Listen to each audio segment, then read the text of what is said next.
All right. I am on with Max Abramson. This is Liquid, New Hampshire. We're talking about term limits today, and I have him on because he's running for Congress as a term limits supporter. Tell me why you support term limits. Because you've had career politicians who've been in there for, you know, 30, 40, 50 years. Mitch McConnell, Nancy Pelosi, Chuck Schumer, they've been in there for like over 35 years. Strom Thurmond was in for like 60 years. Mm. And then Robert Byrd, who was an infamous segregationist Democrat, was elected during the Truman administration. And he was a Ku Klux Klan Grand Wizard who was openly saying racist things all the time. And he was in from the Truman administration until the Obama administration. He was never voted out. The only thing that got him out was he died in office, Wow. and he was a mean guy. But um, Grassley has been in there going on 60 years. There's several others. And when I'm talking to Republicans about balancing the budget, and people complain, how come Republicans aren't cutting spending like they're supposed to? Mm-hmm. There's all this waste, fraud, abuse, and corruption. $465,000 for a casino for pigeons. They spent $565,000 on training a Casino for lion to walk on a pigeons? treadmill. Yep. It took 8 months to train the lion to walk on a treadmill. And that was the only result of that study. They spent tens of millions of dollars on studies to see how, they put big giant pastel balloons on Oh, cows to okay, see this how they. was this was maybe NIH spending, very poorly thought through NIH spending. Yep.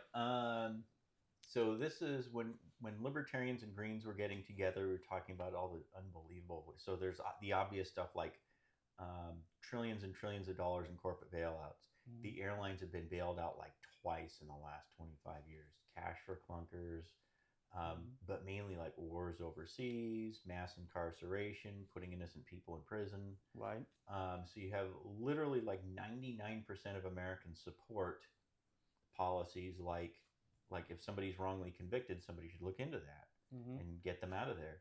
What people don't realize is Innocence Project, one of their largest expenses actually after they've proven someone innocent, they then have to spend, I forget how many years, is an average of 8 years or 13 more years, to then after they prove someone innocent with DNA evidence is to get them out.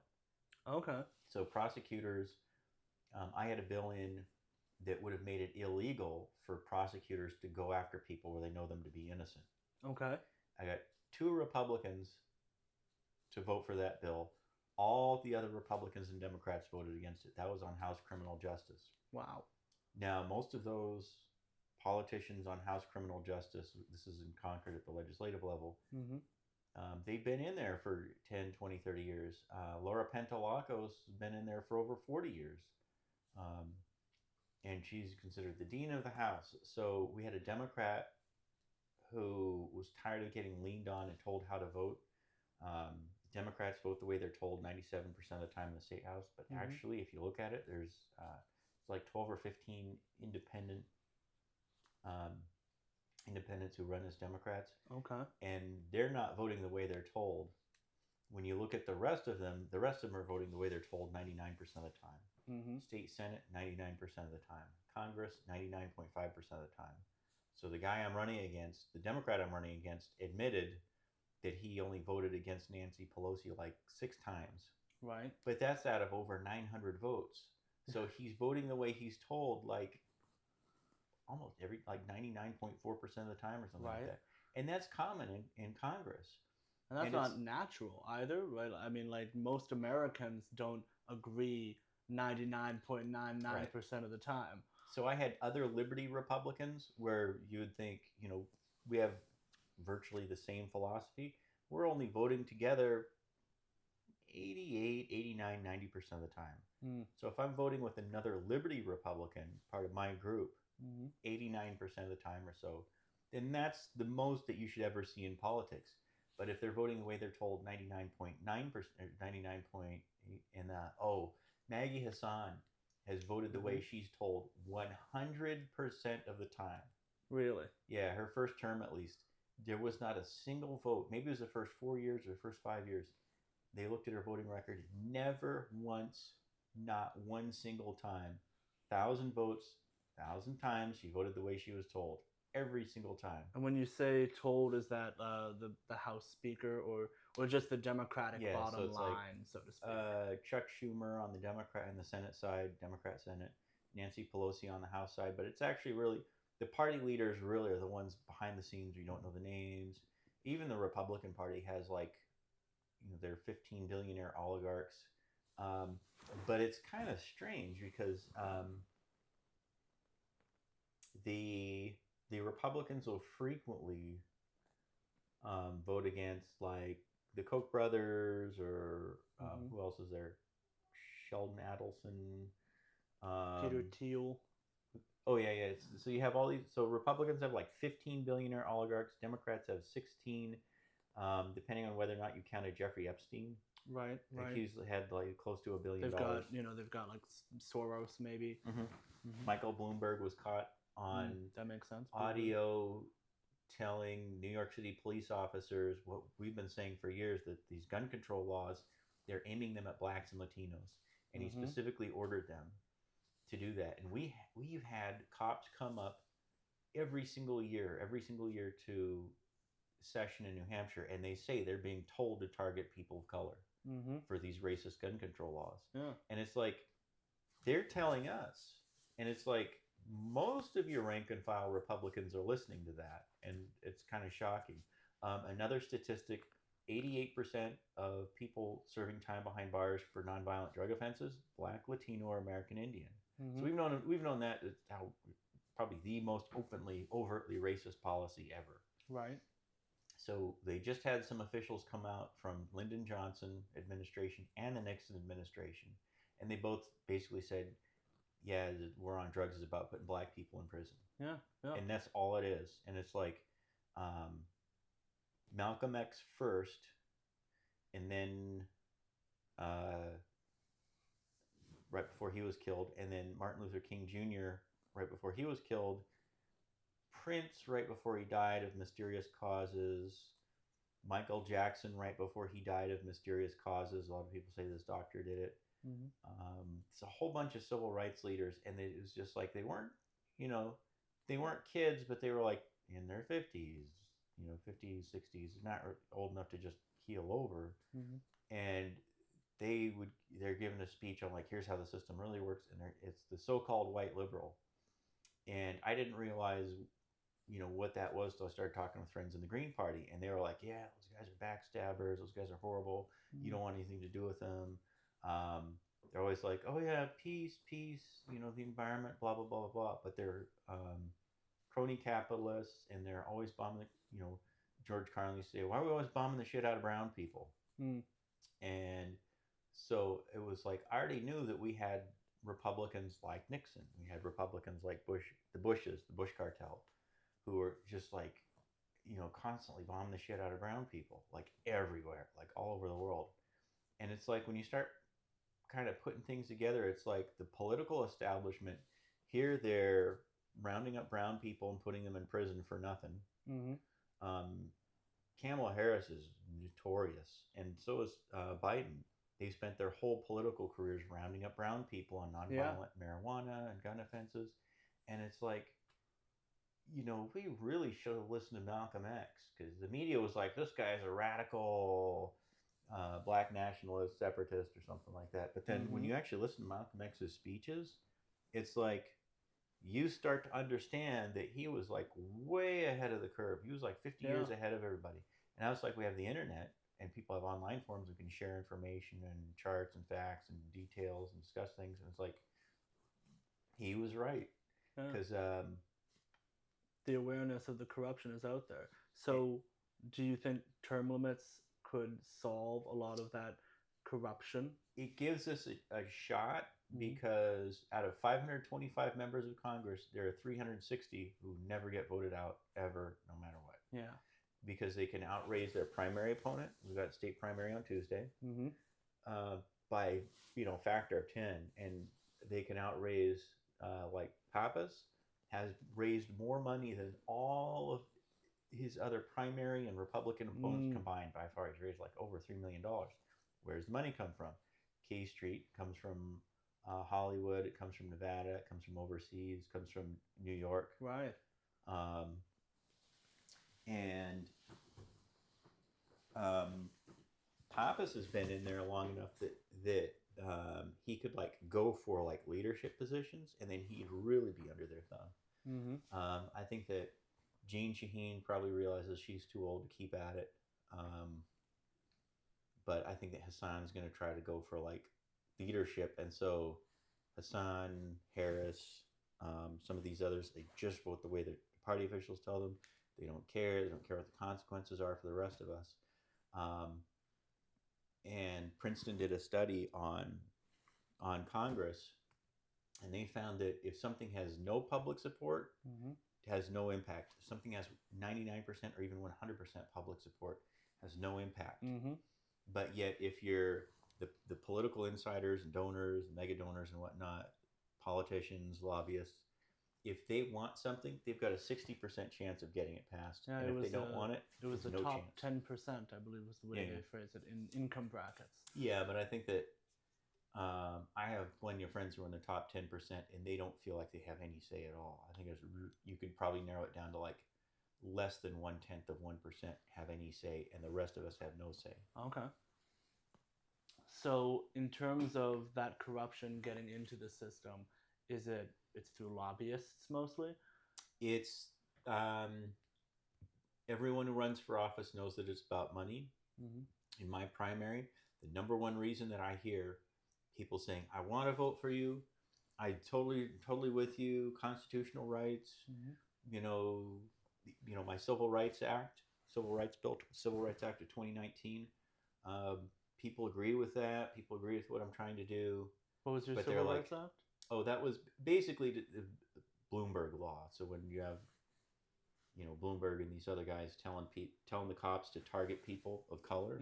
Okay. That's mainly what it's going after. Got But it. also like sentencing disparities and stuff. And people, I didn't get any Republican leadership support Mm-hmm. at all. They were like, "Yeah, go ahead and do your bill," and the Democrats were just like, "Oh no, this is a Republican putting this bill out." So they tabled and killed it, and they were like, "Well, it's because of the weather." Because of the weather, there's nothing wrong with this bill. Well, we got to work on it. And they had one complaint about the bill, Yeah. and it was they wanted American Indians referred to as Native Americans. That was it. They're fine with Latinos getting 10% more prison time on a first time offense. Yeah. They're fine with blacks getting 15% more prison time on a first time offense, but they don't want any politically incorrect language. Oh God, that is everything I hate about liberals. So it's like I felt like something was wrong with like the anti-establishment left was talking about these guys. They're calling them shit libs. Yeah. And I'm like, they're totally unconcerned with the decline in wages, totally unconcerned with like influence of Wall Street and big business. Mm-hmm. And their biggest donors are actually the medical industry, the trial lawyers, and so forth. Yeah, that makes sense. And people who need these obscene, arcane legal systems to exist, trial lawyers. Right. Yeah. I mean, 90% of the lawsuits, you don't need a lawyer for all these disputes. Yeah. And yet the lawyers they screw over their clients so much. But anyway, long story short, need for term limits is both parties. So on the Republican side, we have like these Republican senators who've been in there for 30, 40, 50 years, and they are blocking any effort to get campaign finance reform, cut spending, simplify the tax system, close special tax breaks for the oil companies and whatnot.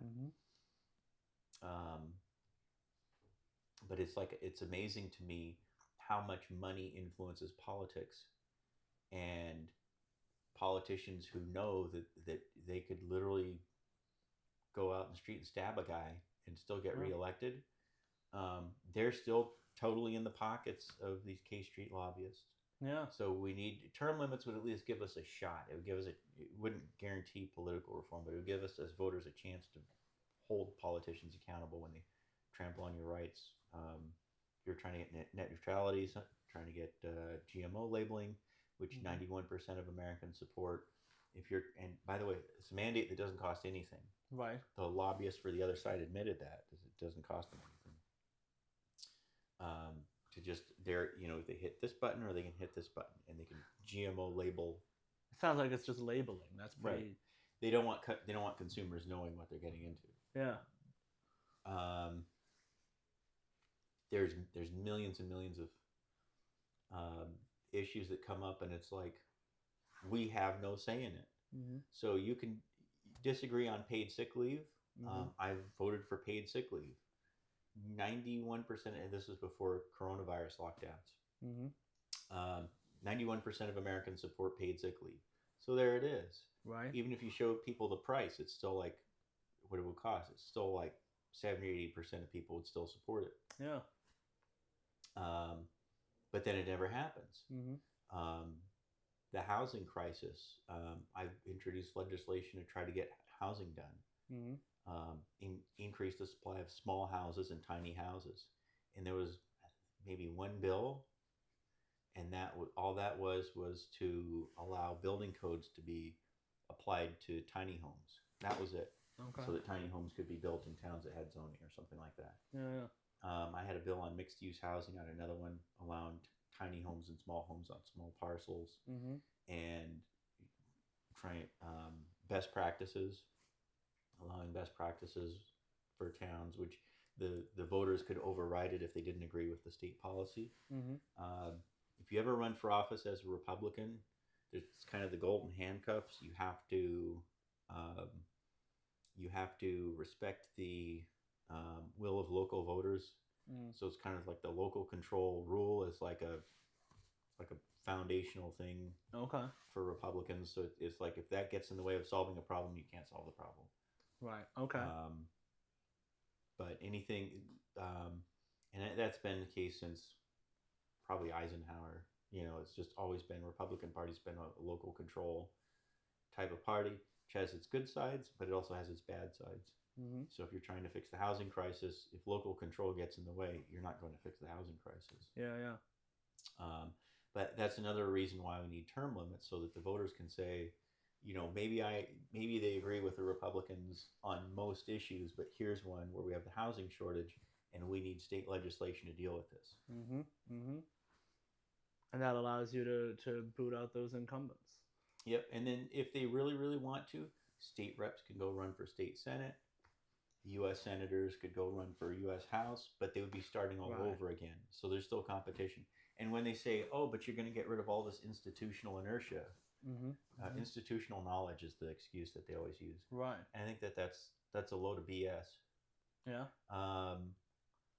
Because now you have all these people in Congress who have no private sector experience at all. Mm-hmm. They have no legislative experience, nothing Right. recent. They have no experience in local office.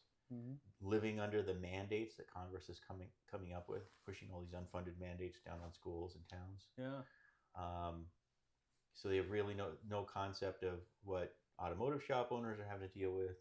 They have no concept of occupational licensing, because when Mm-hmm. Mitch McConnell first ran for office, there were no personal computers. Right. There were absolutely no laptops. My father had a TRS-80 in like 1980, 81. There were some Apple IIs and things like that, but It was really calculators. Yeah, 1 or 2%. Yeah, 1 or 2% of people had a personal computer back then. There was no internet. There was no World Wide Web, and these guys know nothing about cybersecurity. They've never been certified for cybersecurity.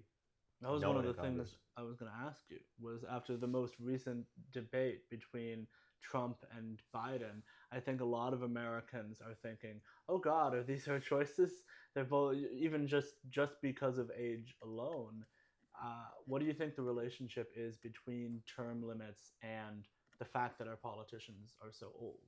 A lot of people have supported term limits. I'm not sure that that's the best reason, because one of the first people I campaigned for was a really old guy. He's a retiree who was running against some guy, I think in his 30s or 40s, who'd never had any private sector experience. So here you have a retiree who's in the private sector for 50 years. Now he's running for office to get term limits. Gosh, this was so long ago. I can't remember anything about this. Maybe it was a debate that I saw, but anyway. So this, your memory when you turn 40, it starts to go. So maybe people will be pushing for term limits when I'm in Congress or something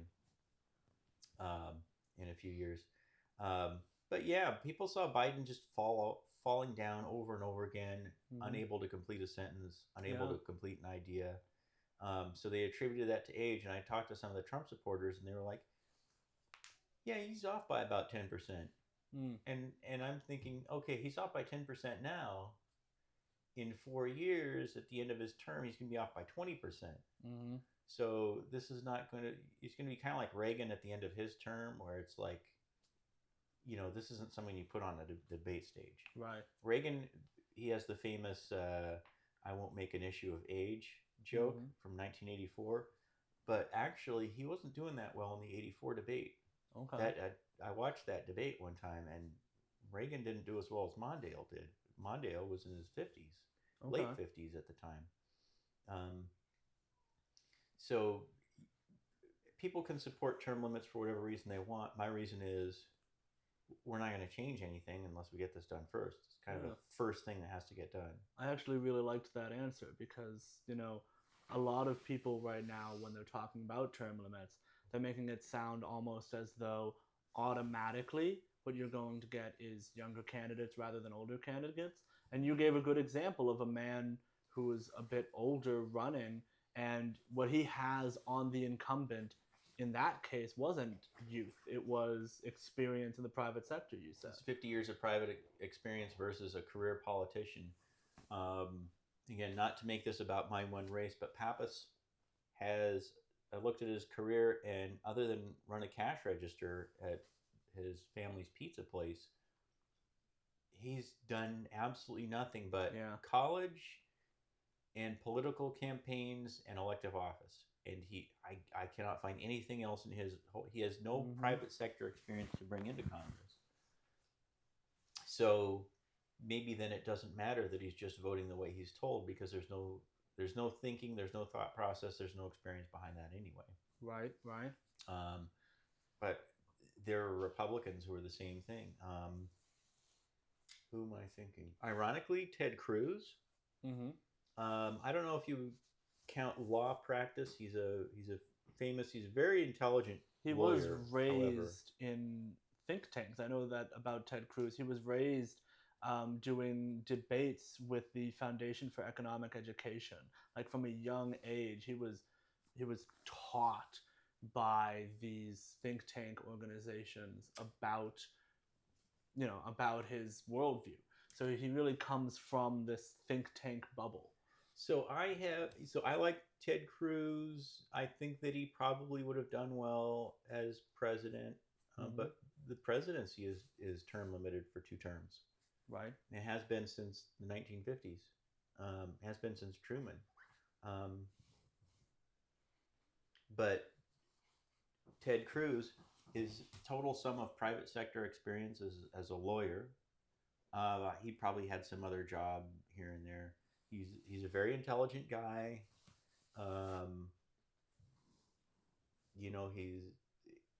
He's really on top of things as far as like Bill of Rights issues. He's pretty good as a civil libertarian, except I really want my elected officials, especially if they're going to go for Congress, to have more private sector experience. So for him, cybersecurity, he might know a lot about it, but it's more like he reads about it.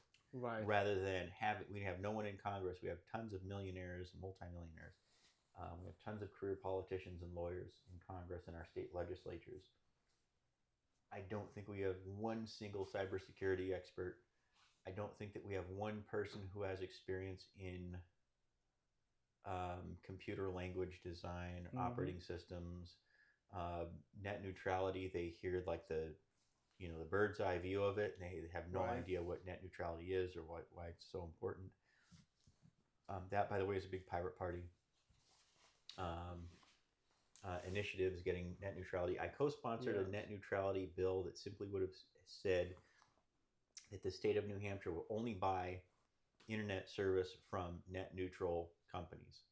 So net neutrality basically allows you buy internet service. You decide, what websites you're going to look at, and you shouldn't have your internet service provider not consulting you, throttling down certain websites, blocking certain websites, censoring certain websites, like this guy in Brazil, this dictator, who is preventing people from looking at Twitter X because Twitter X won't censor things, and now the European Union's trying to censor them also. So they can use the power of government. There was a lady in Britain who was sent to prison for 20 months because she was criticizing the government's immigration policy. Yeah. That's a nightmare. But those are people who don't have a history of, fighting for constitutional rights.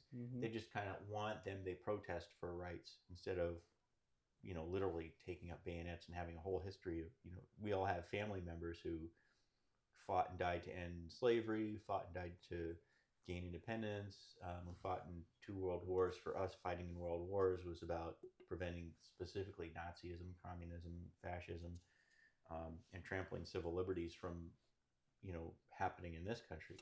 Freedom of the press, freedom of religion, those things are being eroded right now. Right. And we have that history here. I know in a lot of other countries, they don't even have the cultural context around freedom of speech. Like in Britain, there's a lot more laws around like annoying your neighbors with noisiness, and it's because they don't have the same kind of constitutional freedom of speech protections. The culture there is different. They have a negotiated sort of freedom of speech that they talk about in their legislatures. Like you can speak out against, you could make a movie about Nazi Germany and what was happening in German culture that led to that in Germany, and you could play that movie anywhere to warn people, here's the danger of creeping, Nazism. Right. All the things that contribute to that. Can't talk about it in Germany. Yeah. Their laws don't allow you to even discuss it.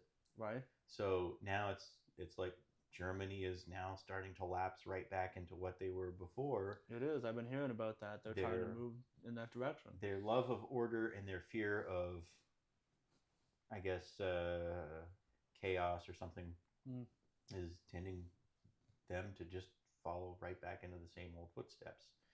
And I think there's both sides in Germany of the political aisle.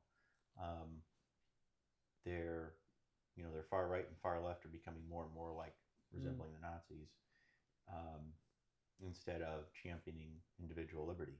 And people don't realize that the threat is an ever-present threat. Absolutely. One of the things I wanted to ask you about term limits, right? Because one of the most common concerns is the loss of expertise or the loss of knowledge and experience. What are some other things you think we could do to make freshman legislators less dependent on lobbyists, less dependent on incumbents to learn from, to make them good legislators early on? I learned most of the process when I was a state legislator before I was seated. I learned most about the process from former legislators. Okay.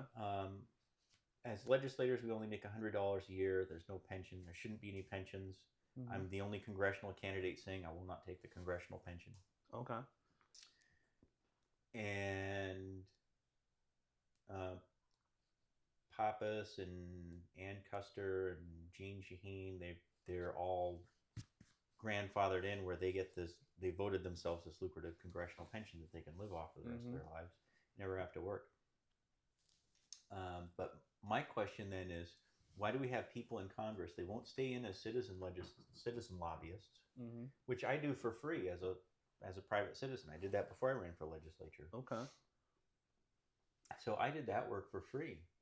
So why is it that members of Congress are going to pull this Cadillac pension plan, and they can even work as a paid lobbyist for $500,000 or $1 million a year? Some of them make over $1 million a year. So they won't. So they're already working for all these same special interest groups right now, and these members of Congress, where we'll lose them, like they'll be vaporized or something. They won't stick around as citizen lobbyists. Yeah. Okay. Yeah, they can still play that role. It's just not for $5 million. And in DC, they can go into the cloakroom. They can for life. They have certain perks and privileges for life. They have the Cadillac pension plan for life. They have travel and perks and other types of benefits for life. And so why is it that their commitment to this country and to the process is so weak and so poor that they have to be paid $174,000 a year to go up there, and they're only working like 3 or 4 days a week. They work from like 10 a.m. to 3 p.m. with an hour and a half long lunch break. Right. And they voted to pay themselves $174,000 a year. And here's another thing: they're talking about now increasing their pay by another $100,000 a year on top of that. Yeah. So plus they get to hire family members if they want, friends as staffers. People on their campaign staff, they can give them a little side perk of, oh, you'll get a job as a congressional staffer. They do so many nefarious things, and they vote themselves close to $4 billion a year. They vote their family members federal contracts. And some of those federal contracts that we've looked into, it'll be like there was a $1 million federal defense contract for Iraq under the Bush administration, Bush Senior. Oh, am I blocking somebody being parked where I am? No, you're good. You're good. Making sure. $1 million federal contract, immediately subcontracted out for $26,000. Okay. And the company that took that, one of the people working there said $26,000 to do a little bit of paperwork. So it was like $1 million to do nothing, and it was just greasing the wheels. Yeah. It's just that same cronyism that goes on.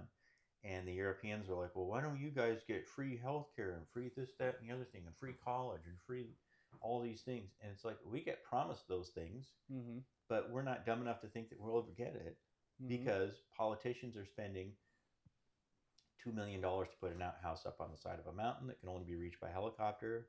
Right. Robert Byrd of West Virginia spent tens of millions of dollars on a bridge in the middle of West Virginia that has no connecting roads. They spend like $155 billion a year on foreign deployments. You know, I've talked to a previous guest actually a little bit about pork in bills, and that sounds like is a lot of this people bringing home things that are very specific to their local region but aren't beneficial to the country at large. Like that bridge sounds like maybe a hometown issue. So the pork barrel is only about $60 billion of the federal budget. Okay. I like to explain things in terms of what it costs you. Federal spending alone, not state, county, local, school district. Just federal is $21,500 per year per person. Okay. So my tax cut plan, the 007 tax cut plan, would cut that spending level to about $13,000 a year. So it would get rid of all these outdated government program subsidies. Pork barrel, $51 billion a year in handouts to foreign governments, trillions in bailouts and handouts to big pharma that are disguised as programs for you. Right. Free college scams, subsidies to the medical mafia and so forth. Get rid of all of that.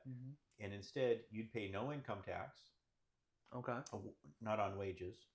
You pay no employee portion of the payroll tax. It'd still be the employer version, half, and you would get, so your paycheck would be 30 to 40% larger. Plus, instead of applying for federal unemployment extensions and solar panels on the roofs and federal this, that, and the other thing, federal flood insurance and all these things that are subsidized that turn out to benefit mostly affluent people. Right. At our expense. Everyone would just get $7,000 per year per person put into your health education savings account. You can use it to pay for trade school, college, pay off student loans, routine medical, dental, chiropractic, that kind of thing. And when I talk to people, they're like, where do I sign up? That's the best plan ever. That sounds incredible. Yeah. And for the voters, that's obviously everyone loves that. Your average household would be about $30,000 to $40,000 a year better off overall.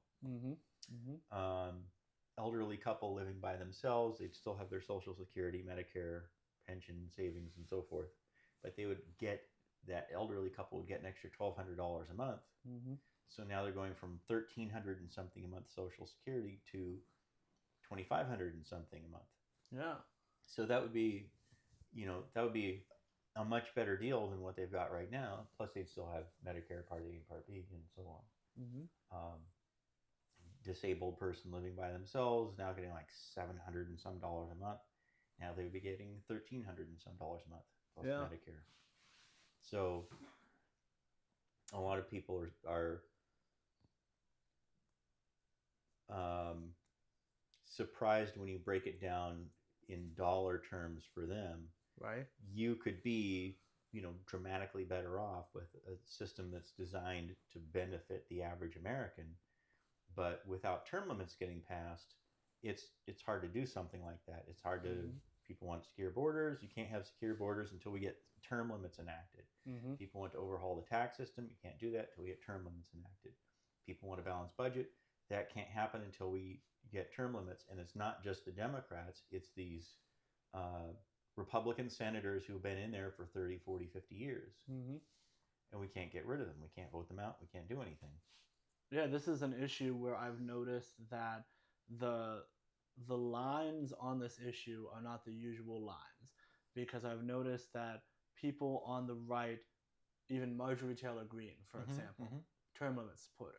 On the left, it tends to be people, I think maybe in the squad kind of department of the Democrats, tend to be more term limit supporters. Obama and then it's the incumbents in the center that strongly oppose it. So Obama does support. Obama still supports term limits. Okay. Tom Steyer does. There are one or two other Democrats, but and at the legislative level, you have some Democrats who've been voting for it. I picked up a Democrat in committee on term limits, and she said, it's time for change. Obviously, yeah. However, nationwide right now, about almost 90% of elected Republicans are voting for term limits. More than 90% of elected Democrats are voting against term limits. However, the term limits folks are still sticking to we're going to be nonpartisan about this. We're just going to vote. We'll vote for people who support term limits and against people who vote against term limits. So we've seen there are 15 state legislatures that have term limits. They tend to be a little more careful with tax money. They're more fiscally conservative. But an important one is when you have state agencies, they kind of put some limits on them. There's studies by Florida State University and New York University and others where they found that members of Congress who've been in there longer tend to spend more, to the point where Republicans who've been in there for 30, 40, 50 years are spending as much money as like Democrats are. Okay. So I can see that, especially wasteful spending. Not to keep beating up on Republicans, but if the Republican Party's selling point is saying, hey, we can sell you a mid-sized or full-sized car, with more cargo space that gets better fuel economy and lower cost of ownership, and that's the selling point. Now, maybe we have some people on the left who that's not what they want. But at least, okay, so the Republicans get elected, you're going to get a more affordable car. You won't need premium gas. You can use regular gas. The insurance costs will be less. It'll be safer. The selling points that Republicans have, making college more affordable, making housing more affordable, making insurance more affordable, reducing gas prices. Okay, but when you have these entrenched Republican senators who've been in there forever, they throw such a wrench in it, it makes it impossible for Republicans to do the one thing that they do, which is try to save you money on cost of living type things. But I think it's the same thing on the Democrat side. We have the Nancy Pelosi, Chuck Schumer establishment Democrats.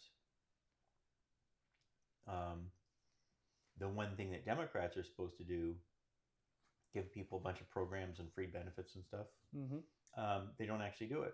Right. So we're sitting here watching trillions of dollars go to BlackRock and their subsidiaries, which, by the way, Bush Sr.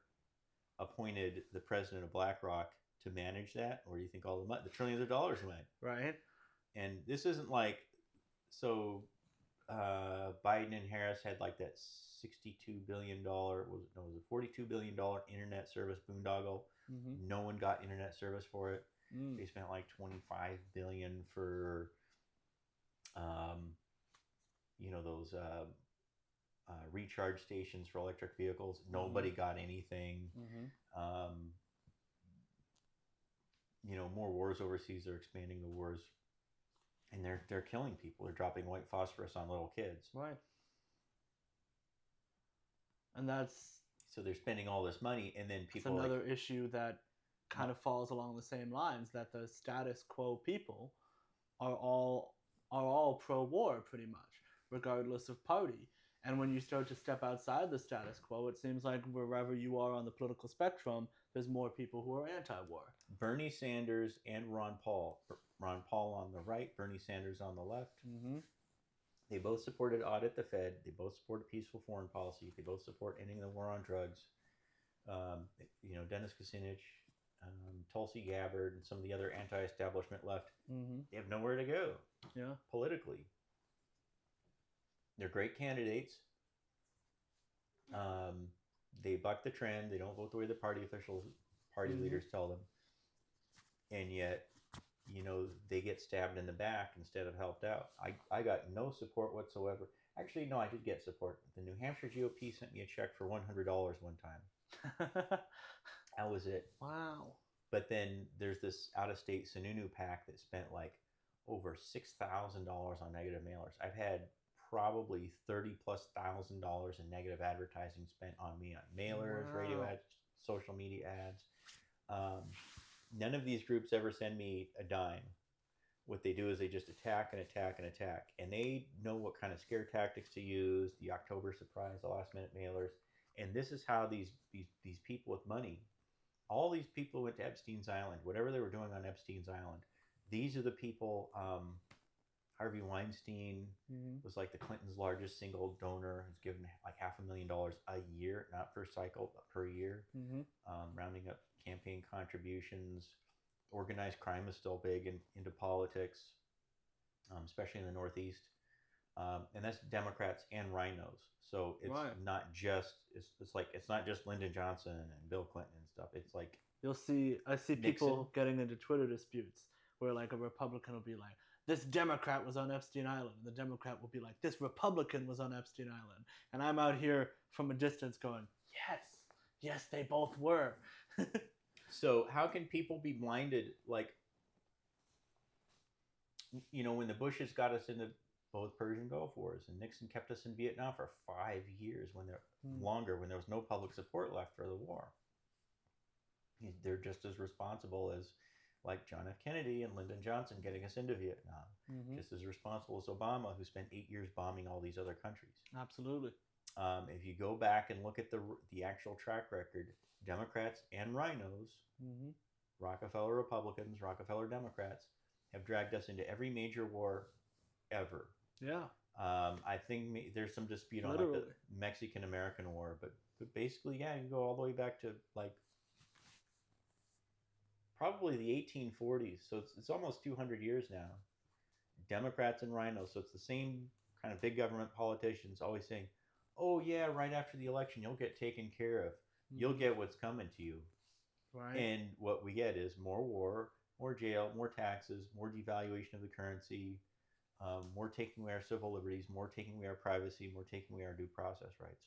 And that's why we really have to work to get term limits done. Absolutely. So I wanted to ask you, since we've talked about term limits, I know that you're a part of the New Hampshire Pirate Party as well. How does that influence your campaign? What are pirate issues in Congress? So I was asked, I ran, I can't remember, 8 years ago or something like that. I was running as a libertarian. I've been involved in the third party movement forever. Since like the Reform Party and Ross Perot, it's probably before your time. Yeah, long. It was. I've heard of it, but it was before my time. Party, Veterans Party, Constitution Party, Green Party. Yeah. All these different third parties, and all kind of working towards. They all recognize the trillions and trillions of dollars, not just in waste, fraud, and abuse, cronyism, stealing, blocking competition in the marketplace. It's what it costs you is like literally what government costs you, including unfunded mandates and cronyism, is more than half of the total GDP. Wow. So GDP per household is over $208,000. Okay. That's what we as a country produce in value. Mm-hmm. And what we get back for that is if you exclude the top 10% of income earners, the median household income is $32,000. Or Wow. sorry, median individual. Yeah. Um, Now you go into federal, state, and local taxes, that whittles you down to about 20 to 21,000. Mm-hmm. Then you look at all the cronyism and have to pay 2, 3, 4 times as much for internet, pay for broadband, pharmaceuticals, insulin, college, out-of-pocket healthcare expenses, all the different ways we get screwed over by insurance companies and lawyers and so on. There's virtually nothing left. So you have people working 2 jobs, 3 jobs. They do like 2 jobs and then they do a freelance job on the side. And they've got nothing left. Mm-hmm. And they look at their checking account every single week and it's empty. There's like $100, $400. There's a study showed that 47% of Americans couldn't pay for a $400 like dentist bill. Yeah, yeah. If you don't have dental coverage, you can't have your teeth worked on. Right. And so we're being, slowly driven into like a corrupt third world hellhole in this country, and it's happening because of, I don't know if you call it crony capitalism or authoritarian socialism or whatever. They don't insiders don't care what the political terminology is. Mm-hmm. The only thing they care about is they have their big donors, and the big donors use these career politicians who are getting rich, becoming millionaires themselves, Absolutely. screwing everyone else. So it's become like the Russian Politburo. So whatever economic system that is, it's like Titoism. Mm. It sells itself. It's the tyrant with 1,000 faces, and they sell themselves as so many different things. But at the end of the day, we keep getting screwed over. Mm-hmm.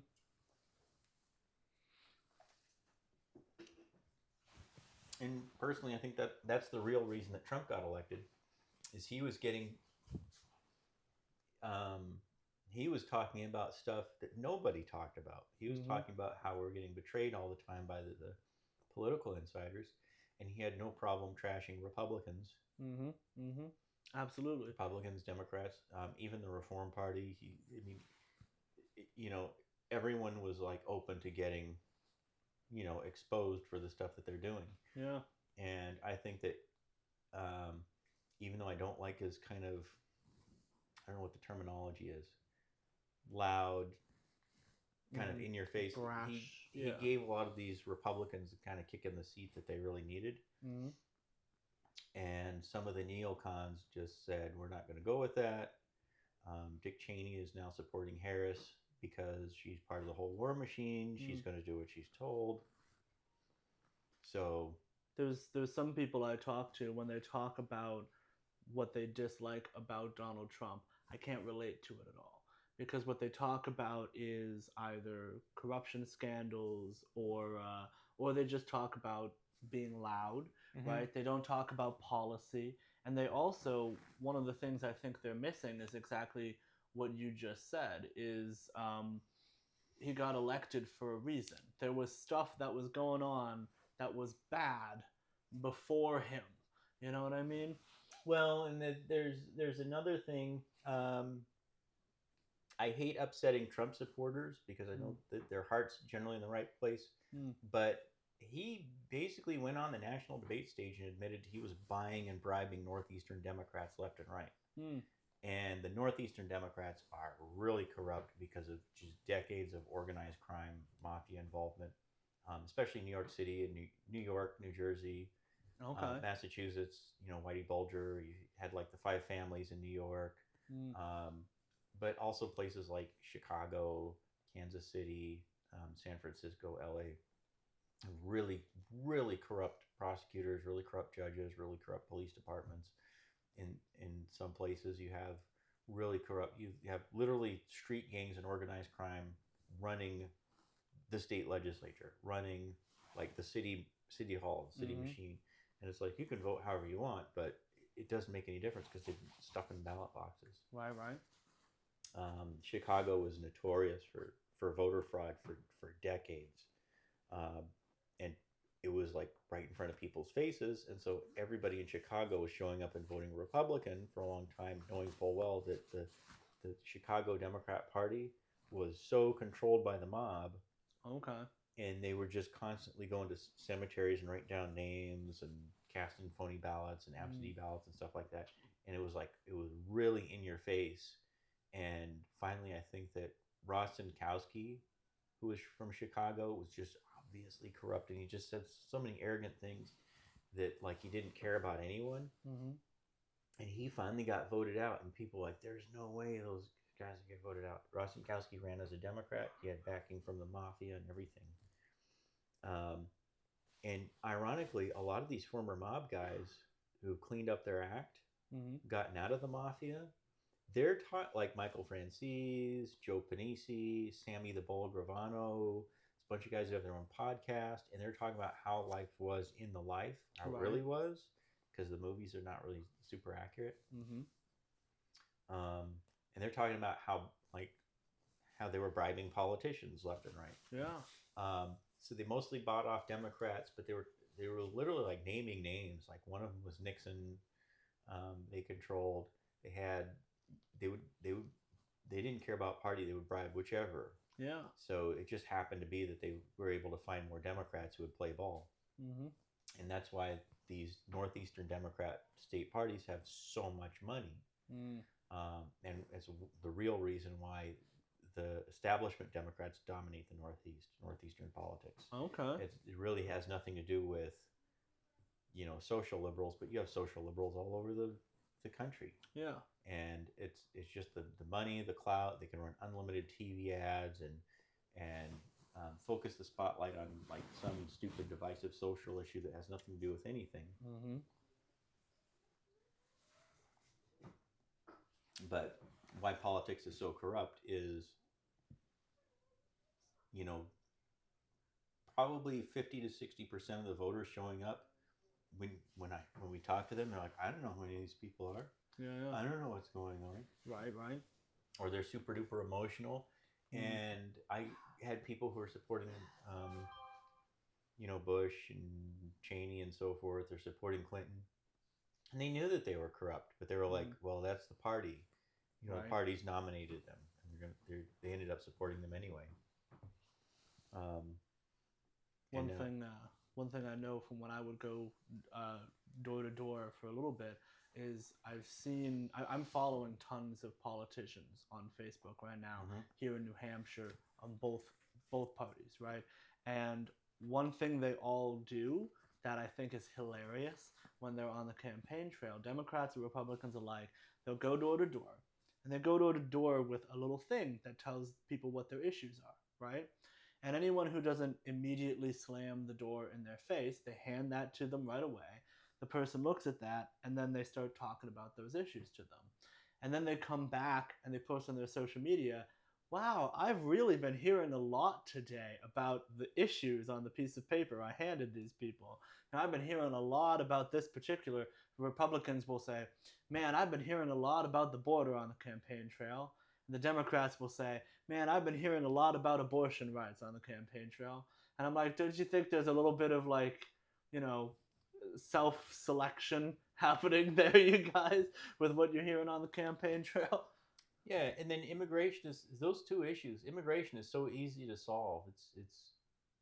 It's basically go after these companies that are replacing American workers and green card holders with illegals. And I was talking at the Union Hall, and it was so obvious, that these companies were doing it and why they were doing it. And it's just weird. It's just been in the last few years, I don't know, 10, 20 years or something, that the Democrats and rhinos have been calling everyone racist. And for whatever reason, the Communist Party has jumped onto that, Communist Party USA. They jumped on that, and they're like, everyone is racist. You're all racist. You're racist. And it's like, wait, the union members and even some of the union organizers are like, the biggest problem that's killing us right now is you try to organize a union somewhere, especially in the Southeast or the Southwest, they frickin' just bus freaking all these illegal aliens, and they could be undocumented workers, they could be fraudulent. And that's the number one problem. Tyson Foods was caught multiple times. 80% of their workers were there illegally. Okay, yeah. And they would just let everyone go. They'd bring in, a couple busloads of people. And they're afraid to organize, right? Is that they're the afraid reason? to organize. They're afraid to speak up about their rights. They're afraid to come forward and do anything because they always just say, "Oh, you say anything, we'll call ICE." Right. And so that shuts down the union drive right there. Not just the union drive, but literally just not getting paid overtime for work that I did, getting everything redlined. Somebody got injured on the job. Their rights are being violated even before you even get to collective bargaining. And I think that's one of the reasons why Samuel Gompers used to be big on there should be no government involvement in the workplace at all. He didn't even want minimum wage laws. He wanted workers to figure out on their own, you need a union, especially in dirty, dull, and dangerous environments, coal mines, factories, and so forth, truck driver jobs. But especially like dangerous jobs. If it's a dangerous job with a lot of injuries, that's really why unions got formed, because guys would get injured, they'd be permanently disabled or killed, they would get nothing. Right. And that's happening again today. I had a bill in on injured workers that was, if companies are jerking you around, you get hurt at work. Companies are jerking you around, they're not paying out your workman's comp benefits, you have to get a lawyer to go fight them. Right. That's kind of a problem. Yeah, absolutely. And so now you have, instead of the workman's comp compromise was you got 60% of your base pay and your doctor's bills were covered. But that was supposed to be paid right away. Now it's, you have to get a lawyer.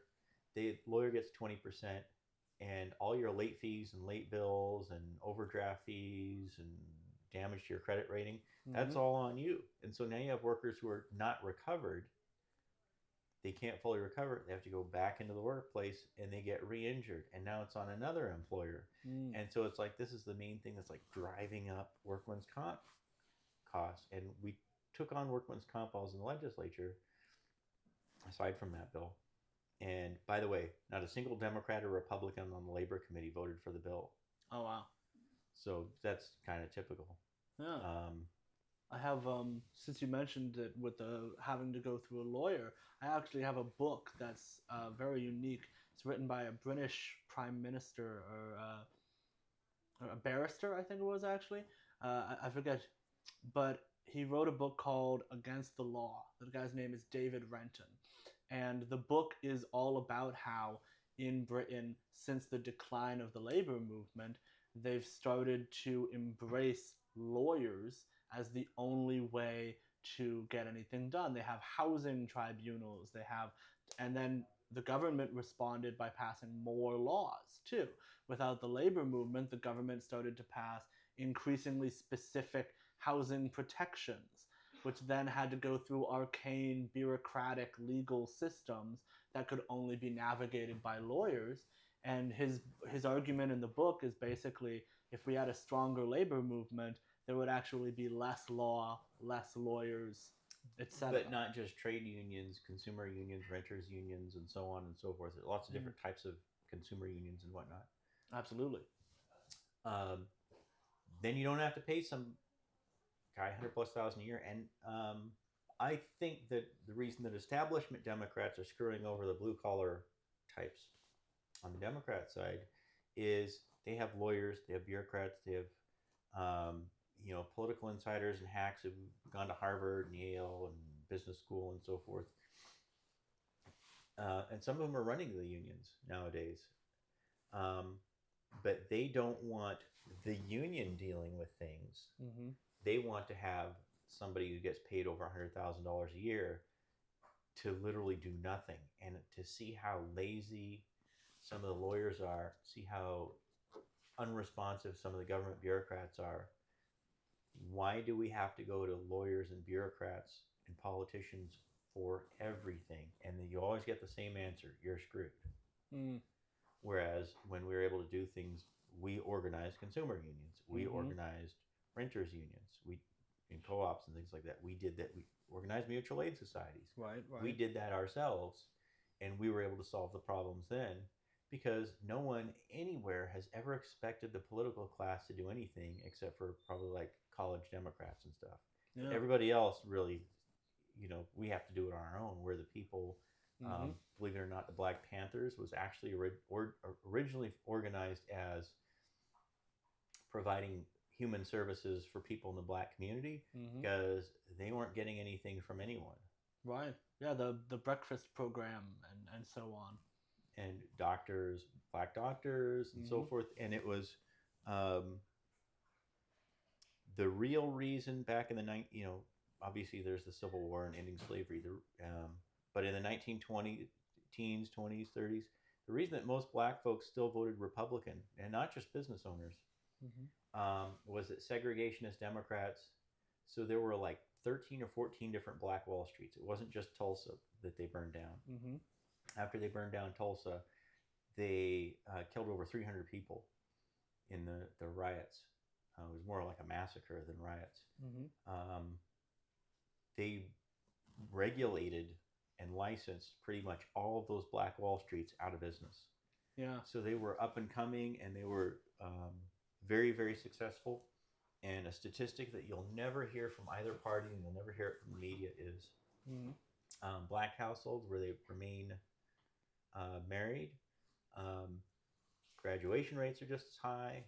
SAT test scores, achievement test scores, graduation rates, household income, the same as anywhere else in the suburbs or what have you. They're doing just as well as anyone else. The welfare system has gone after the black family more than anything else. And when you see that it's, Lyndon Johnson and Richard Nixon, right? Because people thought that Nixon was at least going to dismantle it and go back to jobs, not welfare. Most of your kind of middle-class black households, they've been saying jobs, not welfare since the 1920s at least. Yeah, yeah. And they've gotten exactly the opposite. And what the welfare system has done, so it was segregationist Democrats like Franklin Roosevelt, Harry Truman, Robert Byrd, of course, Lyndon Johnson, who were doing everything they could to destroy the black family. And they found that the welfare system was an easy way where they could raid the Social Security Trust Fund, take the money from that, and then use that to promote dependency and keep families apart. So now you have like literally 3, and now we're going on 4 generations of kids who've grown up. They never had a father in their home. Some of them, small percentage, but they could go back 4 generations now, never had a father in their home. And they're just getting raised by, public schools, getting raised by TV, getting raised by movies, getting raised by rap. And they have no concept, their whole culture, like the old culture of jazz and blues and the artwork and history and tradition, the stories of, going all the way back to slavery, that's all been completely broken. And now all they have is like fake media and fake, obviously partisan groups like The Root, and certain, what do you call it? It's a guy talking about the music industry. All the studios that are signing with rap artists, they also own the prison industry. And all the rappers, one of them came forward recently. Maybe it was. I'm actually a big fan of rap music, and some of my favorite rappers are critical of the rap industry and of rap music. The independent ones, but the ones you see on like MTV. Exactly. They've all signed contracts that say that they have to put like violent material and sexual material and drug use and whatnot. And it's like, so the same people in the prison industry are going to rappers and saying, you can continue, making your $50,000 a year, $90,000 a year as a rapper, or you want to make it big, you've got to go promote like violence and criminal behavior. And you look at all the videos, and it's like there's only one group of like movies and music and TV shows that promote violence and self-destructive behavior. And it's like the prison industry owning the parts of the music industry, music studios, and then making them promote what they don't want, and it doesn't even sell very well. And that's how it but functions. it's all that's on the radio. One of my favorite artists right now is Lil Darky. And one of the things he says in his music, he actually uses Trump's rhetoric sometimes in his music. You listen closely, and he's saying things that are very different from what Donald Trump is saying. Mm-hmm. He'll said drain the swamp, and what he means is exactly what you're talking about in the rap industry. The people in the rap industry who are corrupted and who are only saying what the record label tells them to do. And he uses drain the swamp as a way of expressing that. Well, yeah, but I mean, back in like 70s, 80s, and 90s, it was social conservatives. A lot of them were Black and Latino social conservatives who were speaking out about this. Yeah. And it was like there was a direct attack that they saw, and they were fighting back to try to just get the word out and warn kids ahead of time. And most of the kids never heard any of that. They only heard what MTV is pushing, what music studios are pushing. And it's one of the tragedies of the whole political system is trying to get people involved, trying to get people to pay attention. Is really, really difficult. Oh, and one thing you said earlier about going way back in the conversation, you talked about segregationist Democrats years and years ago using regulation to push out minority business owners in Black neighborhoods, yeah. in successful Black neighborhoods. One thing that I read at one point about housing and zoning regarding housing issues, right? A lot of times when it comes to zoning for industrial place spaces versus residential spaces, a lot of people assume one of the great benefits in their eyes of zoning is that you're not going to be living next to like a coal plant, right? But when a lot of those regulations were formed in the first place, the industry in question was Asian laundromats. They were zoning out Asian laundromats and targeting them in particular to try and keep them out of the neighborhood. I think it's funny that the Democrats back in the day, the segregationist Democrats, were discriminating against Asians, 6 ways from Sunday. That's why Asians were still voting Republican in the 80s and 90s. And now under affirmative action and everything, college admissions and scholarships and programs, whites and Asians are excluded. And so now Democrats, the neo-Democrats, whatever, neo-progressives, they're discriminating against Asians, but just in completely different ways than their segregationist, exactly. It continues to this day. Ancestors, yeah. But it's just, it's completely different, but they're saying, look at these, first and second generation immigrants from Southeast Asia and India and Philippines and Pacific Islanders and how well off they are. Well, they're well off because they worked so hard. They're some of the hardest working, hardest studying people anywhere. So, of course, you have a disproportionate number being architects, engineers, doctors, medical specialists. Right. 47% of our PhD electrical engineers are foreign born. More than half, or roughly half, of our medical specialists are foreign born. They're the only people who will go through and do freaking 12 years of college to get a high-paying job. So, of course, they're business owners or shop owners. They own shops, dry cleaning, restaurants, hotels, and so forth. And, yeah, of course, they're moving up because the way the American system and American dream kind of work is if you work crazy long hours, yeah, you can move up. If you want to have a life, not so much. Yeah. But, I mean, the other, flip side is so many of them are into six figures, and then they have household incomes pushing double six figures, pushing $200,000 a year. They're in the highest tax brackets, the billionaire tax brackets. The income tax was originally sold as like a millionaire's tax. On unearned income, like royalties, capital gains, interest dividends. That makes sense. The affluent people had. That's how it was sold originally. Again, Democrats and rhinos, Rockefeller Republicans, Rockefeller Democrats. And in fact, John D. Rockefeller was asked one time, how come you're the richest guy in the world, you don't pay any taxes? And he said, control everything and own nothing. He owned nothing. Yeah. He actually had no income. Right. And yet he's being driven around in Rolls Royce and all these mansions and, private jets came out. They had their own private jets and all this other stuff. And they're paying no taxes. So you have The billionaires, I think the recent study is they're paying an average of 8.5%. Okay, yeah. And, Warren Buffett pays like almost nothing.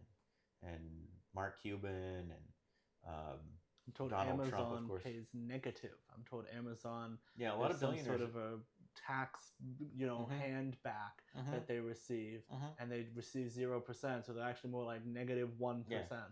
Some of these billionaires could apply for welfare if they had the nerve. Yeah. I think there's some multimillionaire who did apply for welfare, and he got welfare benefits. Jesus, yeah. And but the amount of corporate welfare, the amount of welfare for the rich is unbelievable. And so federal taxes, federal, state, and local taxes to support welfare and welfare programs, it's about $3,000 per person. Okay. Out of that, I have been told repeatedly that 80 to 81% of that never goes to the welfare recipients. It goes to the medical industry, federal bureaucracy, state bureaucracy, and those are the big political constituencies keeping that whole system going.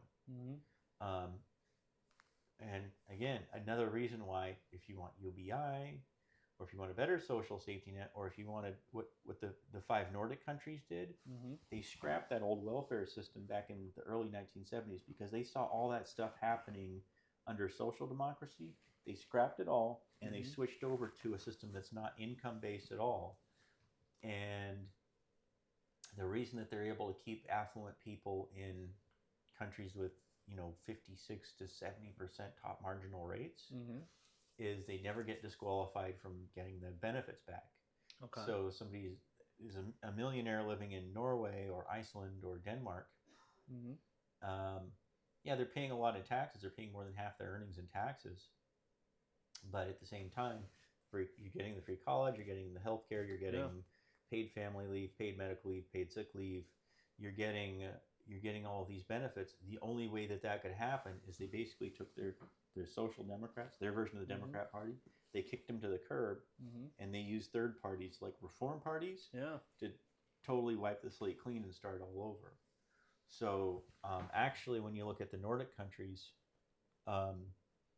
complete free markets, complete free trade, they're smart enough people to understand that you're not just paying for programs, you're paying for regulations, you're paying for unfunded mandates. So they got rid of all that stuff. They simplified their tax system. They switched over to a flat tax and a VAT tax. And their tax burden is high, but actually when you look at economic freedom, the Nordic countries are almost as high as the United States for economic freedom. Okay. And the average middle class household in Sweden pays about the same percentage in national and local taxes as you would here. Okay. So, yes, you pay for a big fat social safety net, but you don't pay $2.1 trillion in regulatory compliance. You don't pay for $600 billion a year in tax compliance. You don't pay for hundreds of billions of dollars in endless lawsuits. Simplify all those systems. And one thing I also advocate, I think we should have a smaller nation state generally, like in terms of population, in terms of geography. And a lot of those European social democracies, or well, maybe not social democracies, the Nordic countries you're talking about, a lot of them are small nations. And because of that, their governments are highly accountable to the ordinary person. And I think that's responsible for a lot of the simplification of the tax system, a lot of the simplification of the regulatory agencies. They're layman governed, I would say.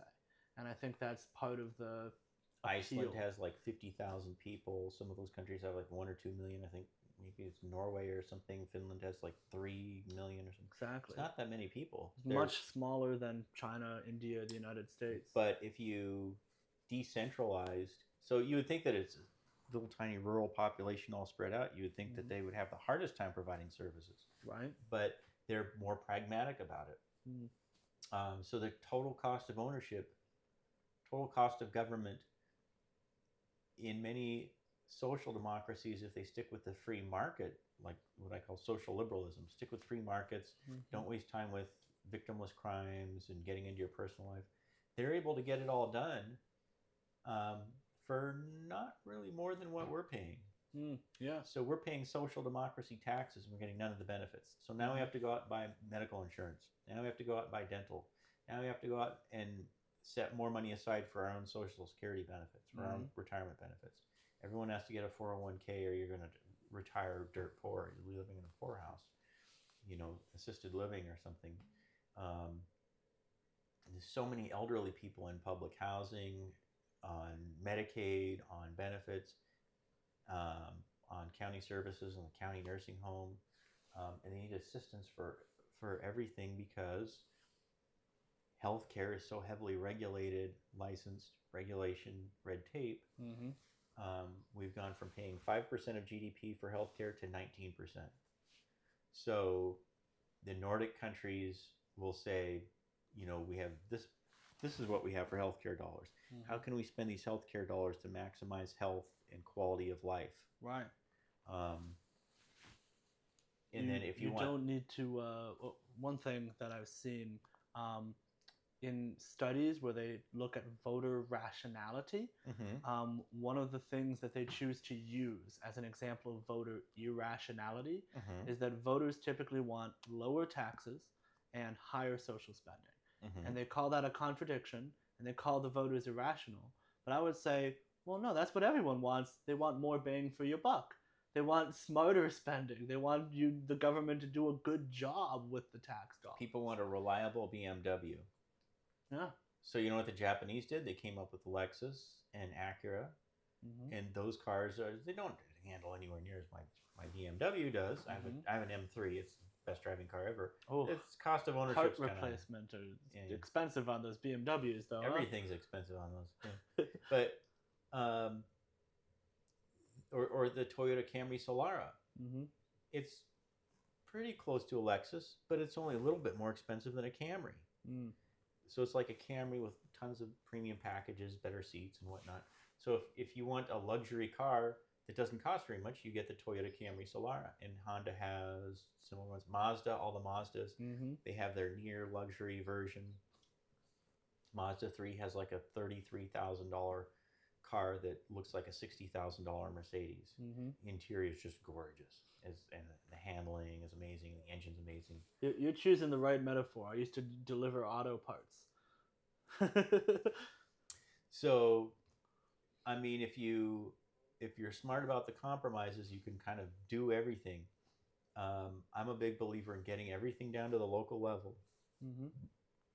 But then the 007 tax cut plan at the same time, the combination, paying no income tax for most people, no payroll tax, your paycheck is 30 to 40% larger, and then also getting $7,000 a year for every American, which would cost about $2 trillion, but federal spending is over $5 trillion. So literally, federal spending would go from 21.5 down to 13,000 a year per person.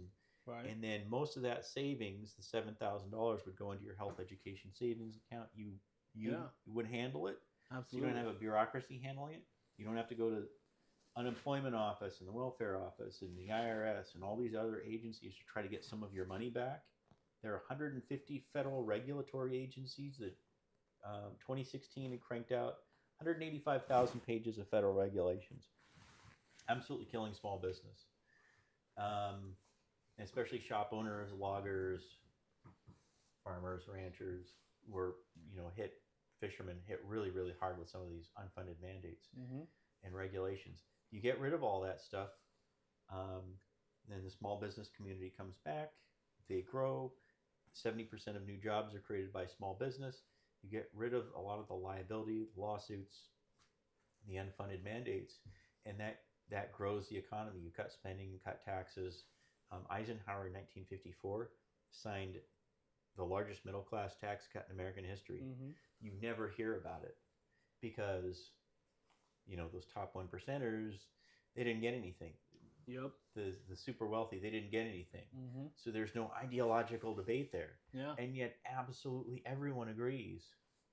Cut federal middle class taxes. Cut wasteful federal spending. Everyone agrees with that. Get everything down to the local level, and we'll take care of problems at the local level. Yeah, absolutely. I invited you on today as knowing very little about you, knowing Republican, running for Congress, supports term limits. Well, Republican Liberty Caucus. Republican Liberty We're Caucus. separate from the GOP for some of the reasons that I Okay. discussed. But and I've talked to pirates about the idea of having a pirate caucus Mm-hmm. to get around ballot access rules. Pirates could run as independent for nonpartisan offices right now, but they could run under the Republican line, or run under the Democrat line, but still members of the Pirate Caucus. So my campaign signs all say, Republican Liberty Caucus. Mm-hmm. We have like a different platform, different bunch of people. We have people like Thomas Massey and Rand Paul and others. But we have our own platform, which is literally just get government out of every part of your life. Tell you, I would love to be a part of a pirate caucus. It's a cool group of people, but I think that it can be done as a political party, even in states like New Hampshire. Mm-hmm. We're just kind of targeting legislative races. Okay, yeah. So I think that the Pirate Party is cool. It's really open. It's better organized than other parties and caucuses and whatnot. Okay. We don't have a lot of numbers, but people hear about it on college campuses. People hear about it in our cities and podcasts and online, and That's people how I just found it. spreading Internet. word of mouth. I think the Pirate Party is really cool. It's set up much better than obviously the two major parties. Mm-hmm. I feel a lot more confidence that they would actually get in there and do the job and do the work, versus 6 years in the legislature. I'd say close to 80% of the legislators, Republicans and Democrats, they didn't care. They didn't care about injured workers. They didn't care about, obviously the free college scam is one that everybody laughs at up in Concord. They're like, same politicians go back and run the free college scam every single year. Mm-hmm. They sell the same like 3 or 4 issues every single year. It's kind of a joke. Mm-hmm. And then they laugh at the college students that they would keep voting the same way. And you've always got another batch of 18 and 19-year-old kids coming in with no life experience and don't realize that they're getting scammed. Right, absolutely. And they're in the same generation that gets drafted and sent off. There's just not a draft right now, but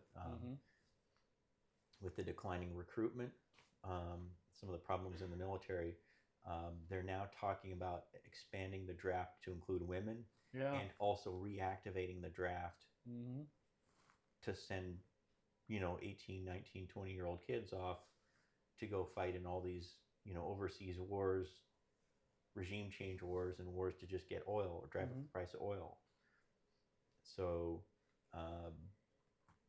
those are like actual issues. Nobody wants to be drafted and get killed. Absolutely. For nothing more than increase the cost at the, gas at the pump. And what is that doing? Almost everything we've said so far is entirely bipartisan, independent, and being opposed to the draft is ordinary Americans support that regardless of anything. Like, as far as I know, it's not a partisan issue. It's not like Democrats are for the draft, Republicans are against it.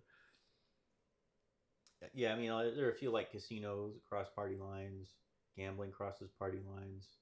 There are a few other issues across party lines, but it's people like Ron Paul, Bernie Sanders, Tulsi Gabbard, Andrew Yang, I think, Justin Amash. These kind of guys are they're outside of the people I take influence from. It's a big club, and you're not in it. The famous George Carlin speech. I share that all the time, and it wakes people up. It reminds people. That's why I got involved in politics, is because we keep getting screwed over. Mm-hmm. So like I was saying, I had you on knowing very little about you, and now I think you've earned my vote, actually, despite a party difference. What's the district you're running for, and who can vote for you? Because I might not be able to. I don't know. Oh, it's CD1, so it's pretty much everything from Manchester all the way out to the ocean. It's a squiggly line like this. It's doesn't include Hudson, doesn't include Nashua, and it doesn't include Concord, but includes almost everything else from Manchester out. So Goffstown. Does it include Goffstown? It does include Goffstown. All right. It includes Bedford. It includes Laconia, Gilmanton, Belmont, and everything out to the ocean. So Portsmouth, the Hamptons, Rye Harbor, if you live in those areas, Rockingham County. And that's September 10th is the big day. Yes, that's Tuesday. That's next Tuesday. Yeah. It's coming right up. And we are at an hour and 25 minutes. So I'm going to ask you, is there anything else you'd like to say about your campaign or anything you'd like to tell people where to find you? I'll put links in the description as well. MaxAbramson.com. Reason I got interested in term limits was that I saw there were people in the political class involved in not just stealing the $4 billion in federal contracts to their buddies, the insider trading, organized crime involvement, endless wars overseas, literally government officials involved in international human trafficking, child sex trafficking. Mm-hmm. There's a Pentagon official who was just indicted recently. All the criminal wrongdoing that the political class does, and just the contempt that they have for the general public. And it's all levels. It's certainly federal level, and to a lesser extent the state level, but even sometimes at the local level, you get even some local officials have the same contempt for their very next door neighbors. Absolutely. But it's definitely much worse at the federal level. And the only way that we're going to change things is if we get rid of Congress. That's where almost 80% of political power in D.C. goes through Congress. Mm-hmm. It's not the president. It's not the Supreme Court. It's Congress where all that power is. And that's where we have to kind of fight these battles. All right. And that's it for this episode, I think. Mm-hmm.